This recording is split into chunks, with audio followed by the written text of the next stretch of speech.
member that covers this Capitol Hill area and other areas of the District of Columbia. He's also the chair of the D.C. City Council Judiciary Committee. Joanne Lidgate is the executive director of States United Democracy Center, a bipartisan organization that works to ensure access to voting for all and works against violence and extremism. Of course, last but not least is Jonathan Greenblatt. He's the CEO of the Anti-Defamation League, the leading organization in the fight against hate that works tirelessly to advocate for justice and fair treatment for all. I also want to thank our co-counsel in the case who've provided excellent pro bono assistance, and those are lawyers from two firms, Deckert LLP and Paul Weiss, Rifkin, Wharton, and Garrison, two of the world's greatest law firms who have so generously and expertly assisted us in this matter. Ladies and gentlemen, behind us, of course, is the United States Capitol, the recognized symbol of democratic government. This building has stood since 1800, and it is where Franklin Delano Roosevelt, our country's longest-serving elected president's words are inscribed. And here's what they say: "We must remember that any oppression, any injustice, any hatred is a wedge designed to attack our civilization." Allow me now to take us back to another tragic day that befell our country. September 11, 2001. On this day, the United States weathered a terrorist attack covertly orchestrated from beyond our country's borders, one that also aimed to take down our capital if it wasn't for the heroes on Flight 93. Our country responded by declaring war on terrorism in what became our country's longest armed conflict. Nearly a year ago, on January 6, 2021, our country faced a very different but familiar enemy, inflamed by a sitting president and other elected officials.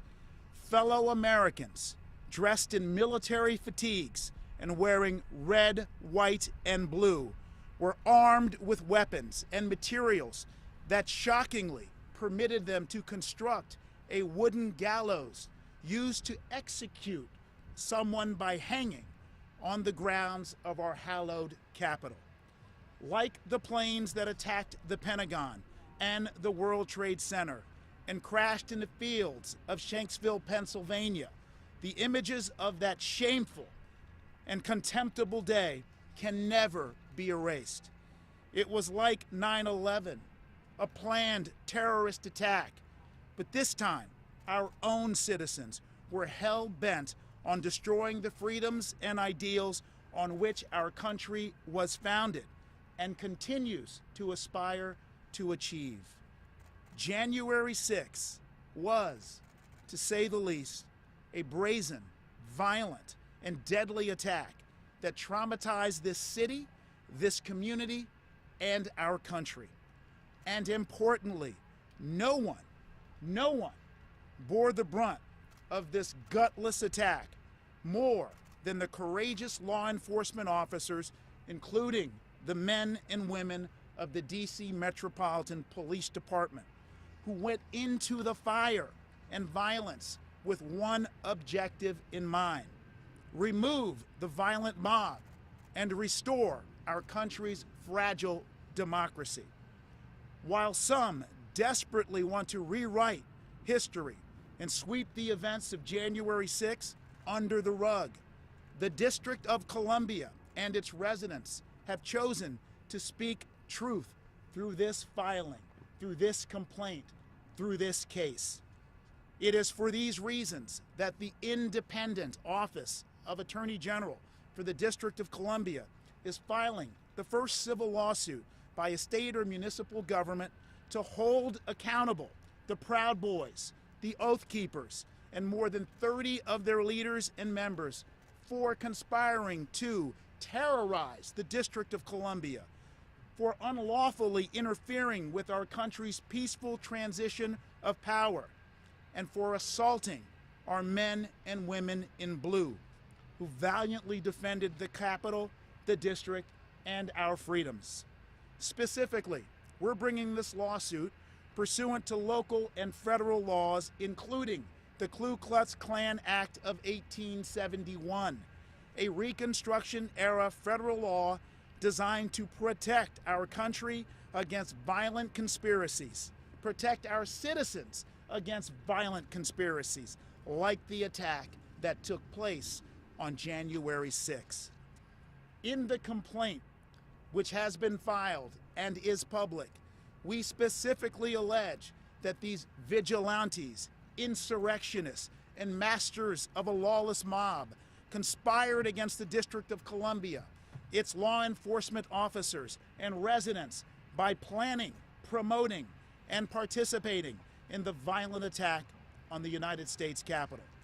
We further allege the named defendants caused substantial and provable damage to the District of Columbia, and in particular to our courageous law enforcement officers who risked their lives, and some even died, to defend the Capitol, the district, and our country's freedoms.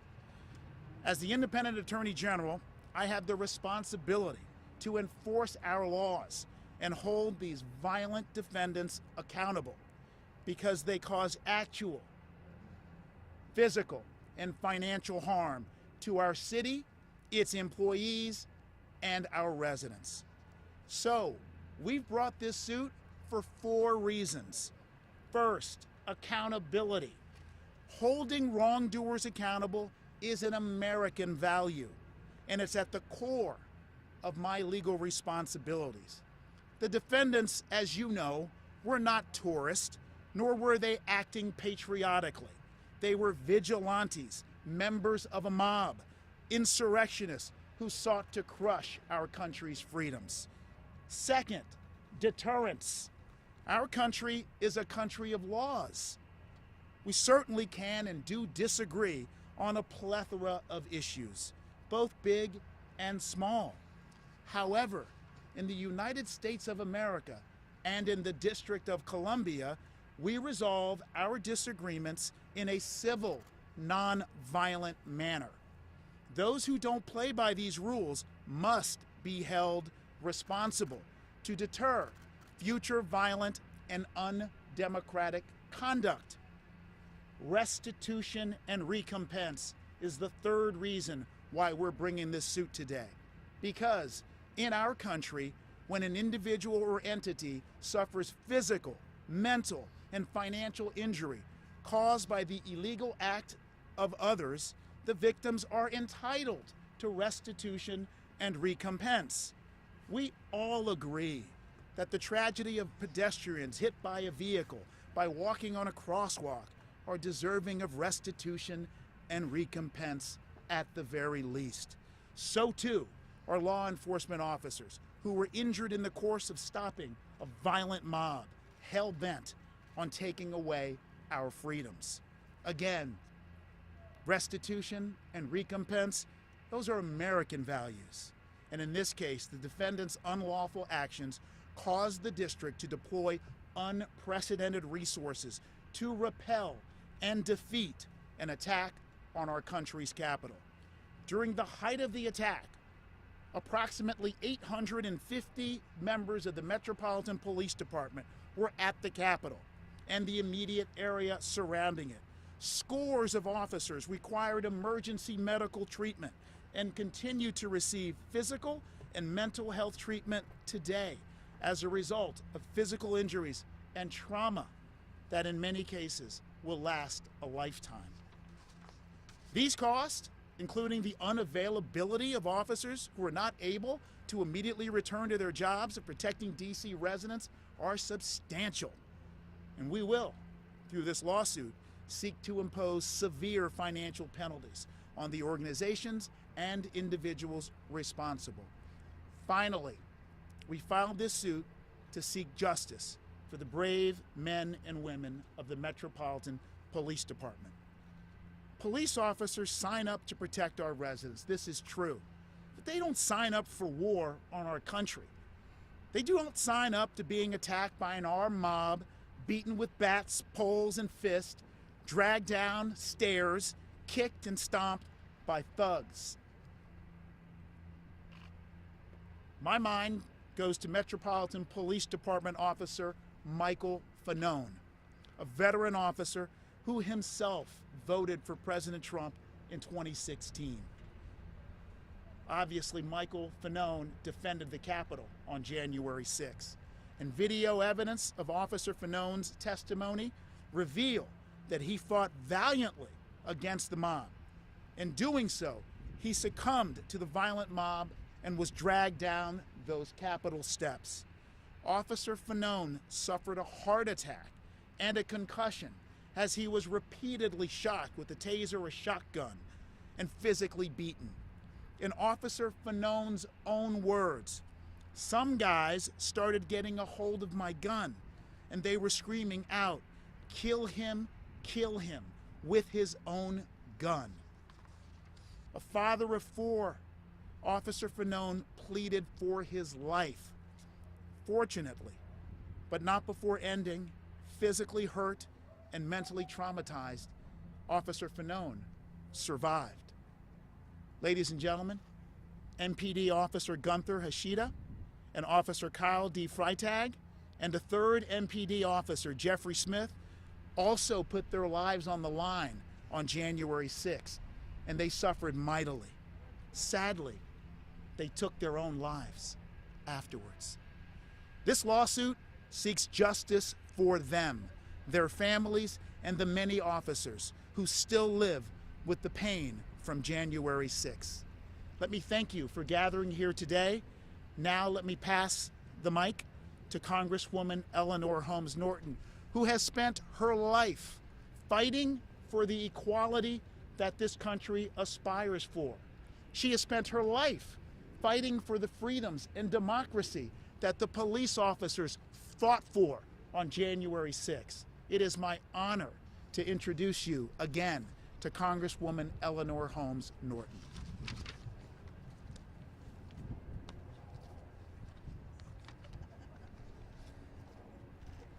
Thank you, Attorney General Racine.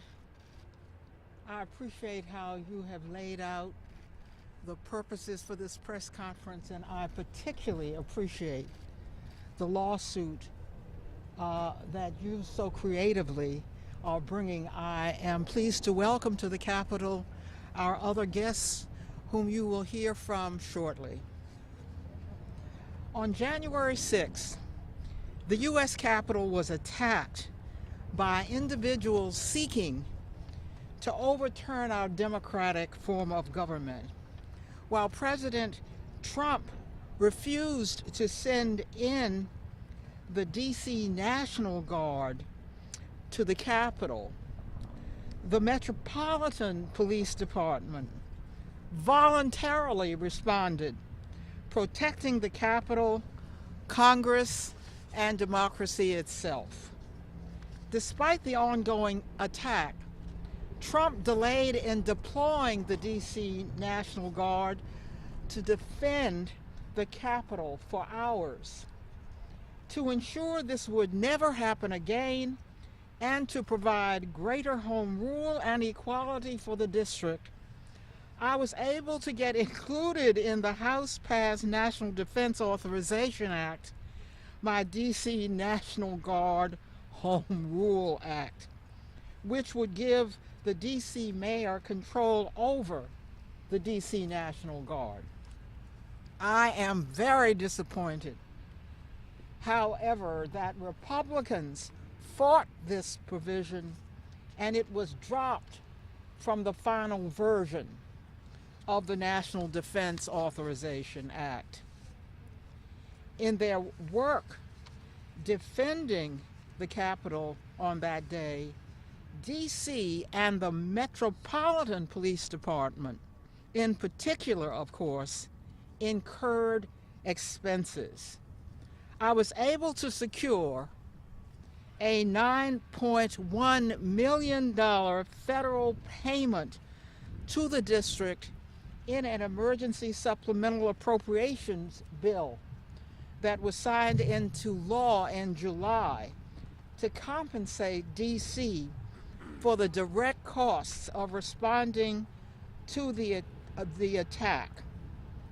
It is appropriate that the perpetrators of the attack compensate DC for the other costs DC incurred that day, including for medical treatment and paid leave, which are outside the scope of the funding I was able to secure for the district.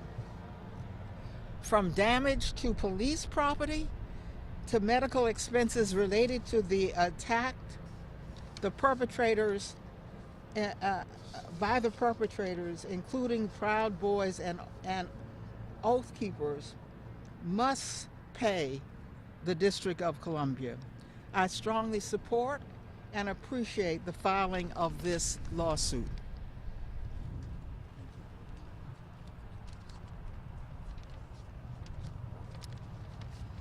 Good morning. My name is Charles Allen. I'm the Ward 6 council member, and you're in Ward 6, so I represent the neighborhood around the Capitol.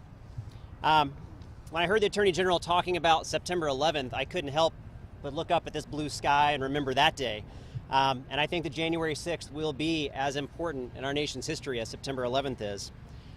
I'm here to say that I am in full support of Attorney General Racine's efforts to hold accountable those who carry out a premeditated, a coordinated attack, not only on our nation's capital, but on our home and on our MPD officers and on our residents.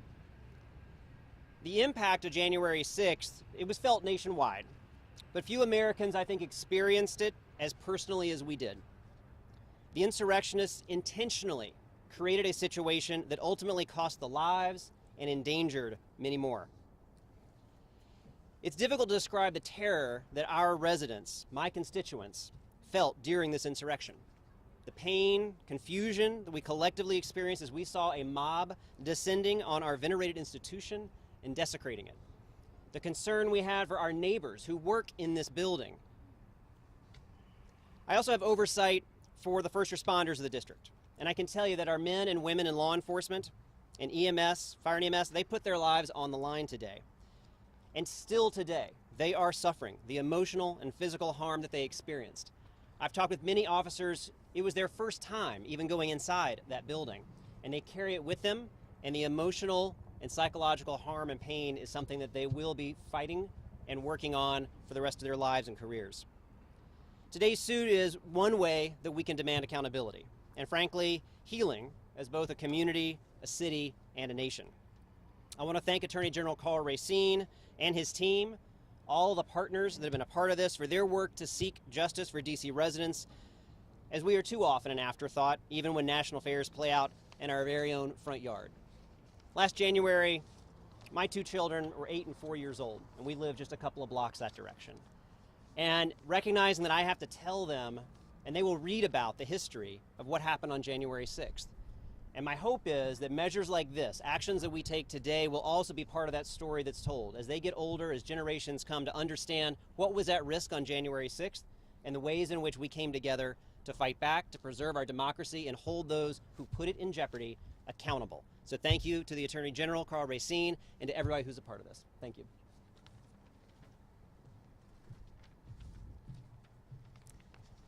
Thank you, Attorney General Racine, Congresswoman Norton, Councilmember Allen, Jonathan Greenblatt, and the ADL team for bringing us together today.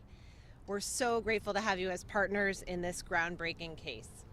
My name is Joanna Lidgate. I am the CEO at the States United Democracy Center. We're a bipartisan team of former federal and state officials, law enforcement leaders, and security experts, and we help states protect our elections and our democracy. Before States United, I served as the Chief Deputy Attorney General for the state of Massachusetts, the top law enforcement office in the state. I got to work with colleagues across the country, including my good friend Karl Racine, to fight on behalf of everyday Americans and uphold the rule of law. A year ago today, on December 14th, 2020, presidential electors representing both parties met in all 50 states and the district to choose our next president. The electors did their jobs, and then they sent their choices to Congress to certify the will of the American people. On January 6th, 2021, the world watched in horror as a mob attacked the beautiful grounds we're standing on and the Capitol behind me. It wasn't just an attack on our members of Congress and our public safety officers. It was an attack on our democracy. It was an attack on the American people who made their voices heard in record numbers at the ballot box. Our government leaders were there on January 6th to affirm the will of the American voters. Our public safety officers were there to protect and serve. They were attacked for simply doing their jobs. That's why Republicans and Democrats alike condemned the violence and committed to preventing anything like it from happening again. And that's what this case is about. It's about holding the Proud Boys, the Oath Keepers, and dozens of insurrectionists accountable for the violent assault on our democracy and the trauma they inflicted on the district and public safety officers that day. This case is about consequences, and it's about prevention. And while some would like to act like we can just move on from the horrors of January 6th, that would be irresponsible and dangerous. Right now, we're witnessing a major increase in political violence in America. Election lies and conspiracy theories helped fuel the insurrection, and those same lies pose a serious threat to our country today. Every day, because of those lies, our state and local election officials, the trusted guardians of our democracy, face violent threats and harassment.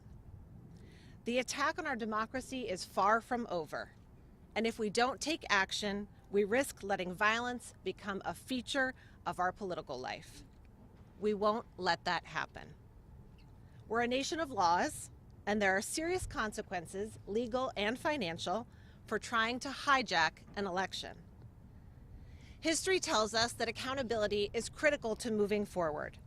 This case joins a powerful line of lawsuits holding perpetrators of political violence accountable, from the organizers of the Unite the Right rally in Charlottesville to the Aryan Nation and the Ku Klux Klan. Democracy isn't just an institution or a process. It's a living, breathing thing, a set of ongoing challenges. While the solution to all of those challenges certainly can't be found in the courtroom, the justice system has a pivotal role to play. This case is about justice for the district and for the brave officers who risked their lives on January 6th. Our capital and our country are still healing and processing, and too many families will never recover from the loss and trauma inflicted that day. We keep them in our hearts.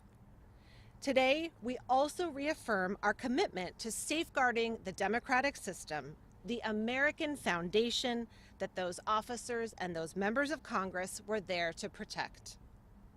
This is an all-hands-on-deck moment. We are fighting for the future of our democracy, and we couldn't have better partners in that fight than the people standing with me here today, the amazing team of lawyers, the ADL, and leaders across this country like Attorney General Racine. Thank you.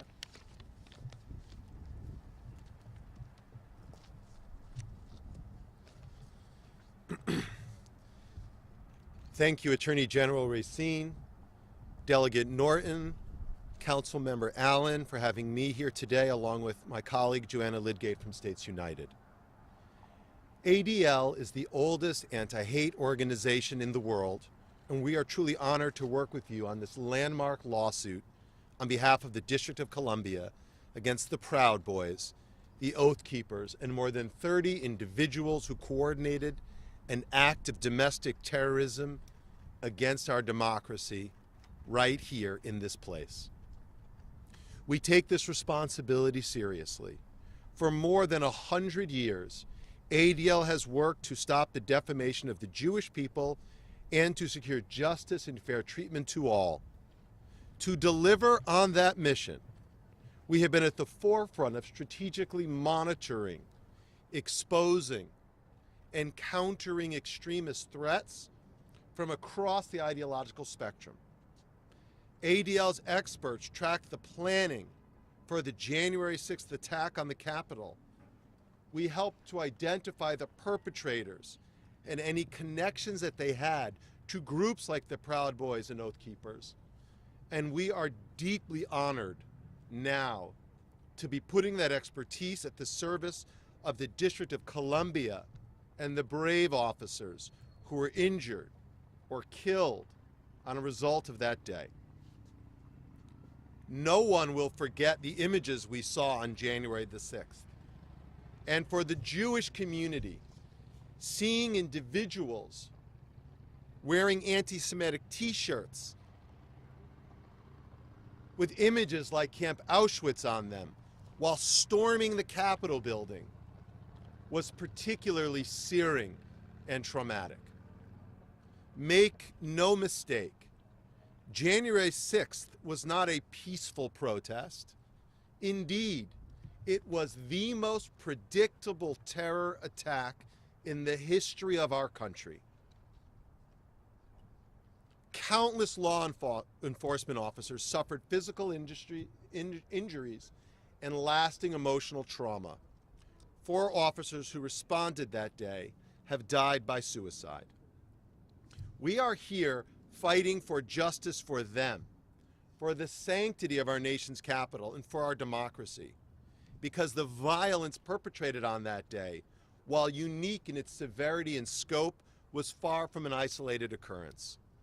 It did not happen in a vacuum, and it did not end when the crowd dispersed. The attack on the Capitol took place against a political and cultural backdrop of hate and extremism that has proliferated and gone largely unchecked over the last 5 years. Extremism has been normalized. Hate has been amplified. This is about turning back that tide. And it is important because those who perpetrated the attack will not readily abandon their convictions. Domestic extremists like the Proud Boys, the Oath Keepers, and others continue to present a serious, credible, and dangerous threat to our democracy and to us all. We must respond with all of the tools at our disposal.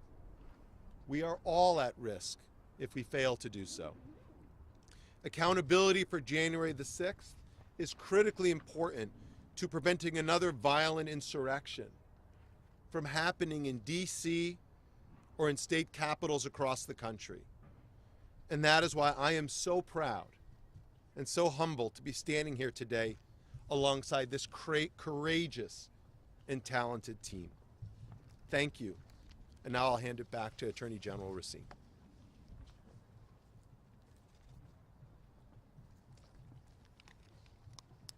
Okay, we're prepared to take any questions that you might have. General Racine, do these guys have any assets? Two parts. Do they have any assets that you could recoup? And then it's my understanding that this KKK Act has been used in the past to basically put extremist groups out of business, just bankrupt them. Is that your intent here? Our intent, as we indicated, is to hold these violent mobsters and these violent hate groups accountable and to get every penny of damage that we can. Let me tell you, if it so happens that we bankrupt them, then that's a good day. When hate is dispatched and eliminated, that's a good day. And so yes, we're using the Ku Klux Klan Act and other laws to absolutely bring as much financial pain, hit them in the pocket as possible. And sir, your question is excellent because the history will show that when these acts like the Ku Klux Klan Act and other laws were used against hate groups, what did they do? What did cowards do? They go running, they go hiding, they get decentralized, and frankly, they're less dangerous. When, as is the case today, as my colleagues noted, these groups are celebrated, told to stand back and stand by, what does that mean? That means that they are empowered. And so this is all about disempowering hate that would take your freedom away, my freedom away, and those of our children. Mr. AG, the DC Superior Court judge. Please, Congresswoman wants to speak. I strongly agree with what the Attorney General Racine just said. We have no idea whether these people have any assets. I certainly hope they don't, as a matter of fact. But this lawsuit is important to have a deterrent effect. They're going to have to defend it. They're going to have to spend money defending it. So if we don't get a penny in restitution, this lawsuit's deterrent effect will say, be prepared to spend money to defend yourself because we are coming after you. Thank you, Mr. Attorney General. That's actually related to my question for both you and the AG. A DC Superior Court judge issued a default judgment against the Proud Boys earlier this year for just ignoring a suit by the DC church that was vandalized in the Black Lives Matter sign. And also the Oath Keepers lawyer dropped them a month ago for failure to communicate and for not paying him. So what makes you confident that there will be restitution and recompense in this suit? Well, as the Congresswoman said, whether there is in fact restitution or recompense, accountability is important. But through a case, as you know, and I sure hope they try to defend the case. Again, cowards, what they do, they pick on people, they bully, and when you punch back, they run away. But if they do defend this case, there's a process called civil discovery. And we can't wait to propound searing questions about the finances of these individuals and these groups.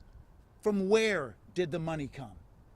Those are questions that we'll get at the root at in this lawsuit. Related to the civil discovery, a lot of the evidence in my brief read of the complaint seems related to the federal investigation here and what federal prosecutors have found during the course of their investigation. Have you had any conversations with the U.S. Department of Justice about this lawsuit, and will there be sharing of any potential discovery that comes?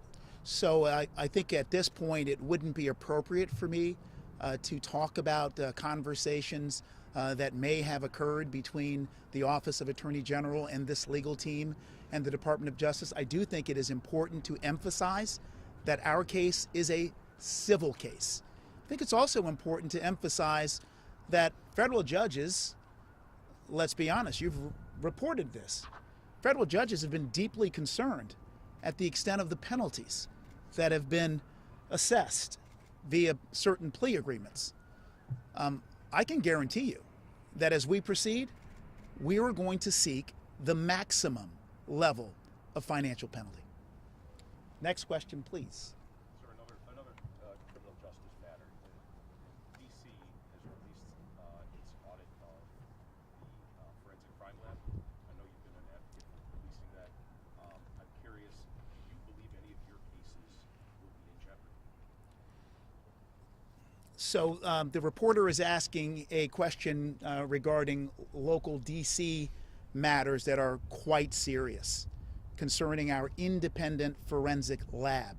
That's the lab that plays an important role in processing evidence and of course evidence that is submitted in a criminal trial where liberty is at stake. The allegations around the Department of Forensic Services have been going on for at least 15 months, and as you well stated, the Office of Attorney General and the U.S. Attorney's Office of the District of Columbia have clearly and repeatedly stated their grave concerns about the state of that agency. With this report, the U.S. Attorney's Office for the District of Columbia and certainly the Office of Attorney General have been vindicated because we blew the whistle, others scapegoated. And as to your question as to whether criminal cases may have been compromised, the report in fact recommends that criminal cases that utilized forensic evidence, that's guns, DNA, fingerprint, and the like, be reviewed since the inception of the Department of Forensic Services. This is a serious matter, but we're here today to talk about January 6th and the attempt to take away our freedoms. Thanks for the question. I can't tell you right now. I can tell you that we have begun a review of those cases, and certainly integrity in convictions, whether they're juvenile cases or adult cases. And as you know, the U.S. Attorney's Office here in the district is the principal prosecutor. I disagree with that notion of adults. And so certainly we'll be joining forces with them to do what's right and fair and to ensure that those who may have suffered criminal sanctions were properly convicted. Can we go back to January 6th? Please. So there seems to be some question in some people's minds about whether this was kind of a spontaneous insurrection or whether it was planned specifically in advance. Are you alleging in this lawsuit that these individuals conspired Yes. well in advance? Yes. And I think that my friend Jonathan Greenblatt said it best. The red flags, the alarms, the shouts, the screams, the chatter were as loud as can be. And thank God for journalists, because you're probing this deeply. And that's what you're finding. And how high do you think that conspiracy went? Look, this Capitol literally went undefended for nearly 3 hours plus. I don't know about you. I always look for a story at the start, the middle, and the end. The start was when people started talking about come to Washington, D.C. on January 6th. It's going to be wild. The middle was more incitement around January 5, and obviously even before then. These groups were organizing, they were telling people this is the time. They were planning, and don't forget, there were bombs planted in Council Member Allen's ward at the DNC and at the RNC. And what was the end? Time to leave. I think from the beginning, from the middle, and to the end of this story, there is explicit evidence of conspiracy. Yes. But you haven't named former President Trump in this lawsuit. That is correct. This lawsuit is focused on the individuals and the entities that organized, planned, and participated in the mob activity on January 6th. As to President Trump, let's be clear. I believe that the Office of Attorney General for the District of Columbia, and I'll tell you, my great colleagues on the Democratic AG side of the aisle, have sued the president over 153 former president, over 153 times during his tenure. Now look, I like baseball and statistics. When you win 80% of your cases that you file against the President of the United States, you know what that means? That means you've called out lawless behavior. So we're not afraid to sue presidents or former presidents. Our investigation and our work continues. Last question. Sam? Yes, sir. I'm just curious about the neighborhood thing here. Charles? So, I know you were fighting to get fences down and things like that. I mean, I guess it was kind of beyond just what happened here. What do you have to say about that? I sometimes get asked about why do neighbors care so much about a building where we don't have a full vote, right? Congressman Norton does the absolute most you will ever find without a vote for DC and is the most amazing champion we've got. But we felt a certain kind of way when we watched our Capitol be attacked. And when we also saw fences go up afterwards, we wanted those fences down because this is the people's building. This is a space where our our elected officials make the decisions for us, where my neighbors and constituents spend their careers and they work and they give, and to see it attacked is deeply traumatic to the neighborhood. Because this isn't just a dome that we see, on shots on Monday Night Football. This is our backyard. This is our space. And to see it attacked and desecrated this way, in this coordinated, hateful fashion, will strike a chord with every resident, not just in Ward 6, but across D.C. Yeah, I'd like to say a word about the fence, because the fence was an abomination, so much so that I had a bill in Congress to make sure this fence would be taken down. You will notice that there's no fence here, but we've spent almost a full year with the fence up, making it impossible for this park. This is what it is. This is a park as far as the neighborhood is concerned, and a deterrent to our people in the United States for reaching their own capital. It took me a full year to get this fence down, but it was another remnant of what we experienced on January 6th. Let me just add one more thing. It's hard, of course, to add anything when Congresswoman Eleanor Holmes Norton speaks, or my great friend Charles Allen, and certainly Joanna, and Mr. Greenblatt. But as to the District of Columbia, we want in. We want in. We want to be a state. We want Congresswoman Eleanor Holmes Norton to vote. Imagine if she had a vote. She's so powerful without one. So what do people do when they want in? Remember what the slaves did? They fought for their freedom. What do people want? What do people do when they want in?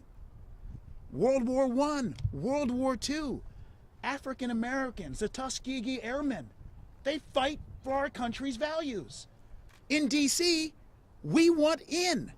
That's why our men and women in blue, some died, because the District of Columbia should have representation in this House. Thank you.